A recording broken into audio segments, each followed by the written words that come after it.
Bonsoir, ici Michel Furtado-Tisser. Down, down, down, down. Ce soir à l'émission, nous explorons le monde fascinant de la science derrière le sandwich automate parfait. Quel pain choisir et comment prévenir le malheureux phénomène du panis madidus? Tout plein de questions auxquelles nous répondrons avec notre experte du sandwich automate, Louni Panini.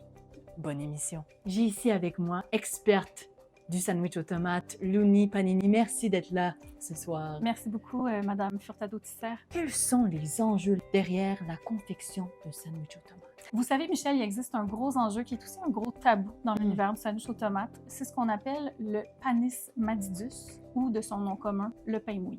Vous savez, Michel, les cas de panis madidus sont beaucoup plus fréquents qu'on le souhaiterait parce que les gens ne comprennent pas la science derrière un bon sandwich automate. Je dirais que l'essentiel de cette science-là, c'est de mettre en place des stratégies pour prévenir le transfert du liquide de la tomate vers la surface absorbante. Donc, il y a plusieurs éléments à considérer. Le premier, évidemment, le choix du pain. Ce qu'on doit savoir, c'est que pour optimiser les qualités organoleptiques d'un bon sandwich automate, on a besoin d'un certain niveau de tendreté.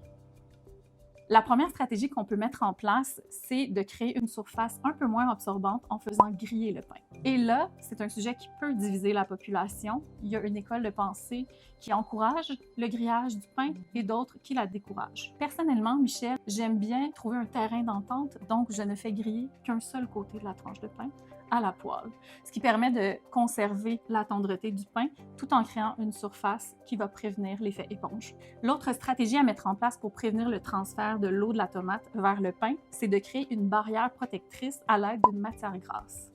La matière grasse la plus populaire étant la mayonnaise. Ce qui est important, Michel, c'est de bien couvrir toute la surface. Magnifique! Une autre stratégie qu'on peut mettre en place pour prévenir le panis madidus, c'est de s'assurer de faire sortir le maximum de liquide de la tomate avant de l'intégrer à la composition du sandwich. Mais comment peut-on y arriver, allez-vous me demander? Mais comment peut-on y arriver? Nous allons utiliser un principe scientifique qui s'appelle l'osmose. Je le connais, lui! Pour y arriver, on utilise une substance qu'on appelle le chlorure de sodium, ou NaCl, ou plus communément, pour les personnes qui ne sont pas initiées, le sel de table. En déposant du sel sur une tranche de tomate qui se trouve sur notre surface de travail, ce qu'on observe, c'est que l'eau pourra en sortir et rester sur la surface de travail plutôt que de se retrouver dans notre pain. Donc, une autre belle façon de prévenir le fameux panis madidus, ou pain mouillé. Un de mes ingrédients préférés à saupoudrer sur les tomates ou sur la mayonnaise, encore là, il n'y a pas de bonne ou de mauvaise façon de le faire, c'est de la levure alimentaire en flocons ou encore la pâte de miso, qui est une pâte de légumineuse fermentée. Cette fois-ci, on peut en tartiner juste un tout petit peu sur le sandwich pour rehausser la saveur naturelle de la tomate. Délicieux! Louni Panini, il y a un groupe de chercheurs qui semblent penser qu'ajouter des ingrédients non conventionnels au sandwich de tomate pourrait peut-être bonifier l'expérience du consommateur. Qu'en pensez-vous? Je crois que certains ingrédients peuvent être les bienvenus dans un sandwich en tout temps. Par contre, la question que je me permets de soulever, c'est est-ce encore un sandwich aux tomates s'il y a d'autres ingrédients ou est-ce un sandwich à l'ingrédient avec des tomates?